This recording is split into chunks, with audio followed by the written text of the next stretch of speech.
આજે તળકડવા પાટીદાર સમાજ વિસનગરના 31મા સમૂહ લગ્નનું આયોજન કરવામાં આવ્યું છે। વિસનગર તાલુકાની અંદર સર્વપ્રથમ સમૂહ લગ્નની શરૂઆત એ તળકડવા પાટીદાર સમાજ દ્વારા શરૂ કરવામાં આવી હતી અને આજે 31મા વર્ષમાં આ સમૂહ લગ્ન ઉત્સવ પ્રવેશ્યો છે। ત્યારે આ સમૂહ લગ્નમાં 14 નવદંપતીઓ આજે પોતાના નવા ગૃહ જીવનની અંદર પ્રવેશ કરી રહ્યા છે।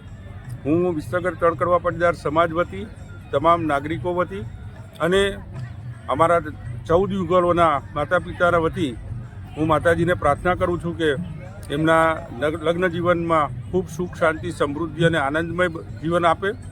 અને સમાજની અંદર વર્ષોથી આ પ્રથા એટલા માટે શરૂ કરવામાં આવી છે કે આનાથી જૂના કુરિવાજો દૂર થાય અને સમાજના નાગરિકો એ ખોટા ખર્ચા કરી અને આર્થિક રીતે જે પોતાની જવાબદારી વધારતા હતા એ વધે નહીં, એ આશયથી અમારા વડીલોએ આ સમૂહ લગ્નનું આયોજન કરવાનું શરૂ કર્યું હતું। આજે અમારા સમાજના વડીલોના આશીર્વાદથી અમારા સમાજ દિન પ્રતિદિન પ્રગતિ કરી રહ્યું છે। સમાજ આ સામાજિક પ્રવૃત્તિની સાથે સાથે શૈક્ષણિક પ્રવૃત્તિઓ, આર્થિક રીતે સમાજને પગભર કરવા માટેની પ્રવૃત્તિઓ પણ વર્ષ દરમિયાન કરતું આવ્યું છે।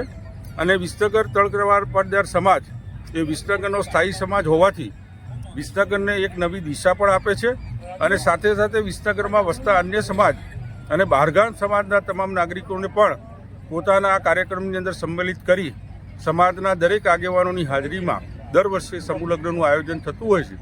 ચાલુ વર્ષે પણ અમે મહેમાનોની હાજરીમાં સમાજના વડીલોના આશીર્વાદથી અને ઉમિયા માતાજી સંસ્થાનના આશીર્વાદથી આ સમૂહ લગ્નનું આયોજન કર્યું છે।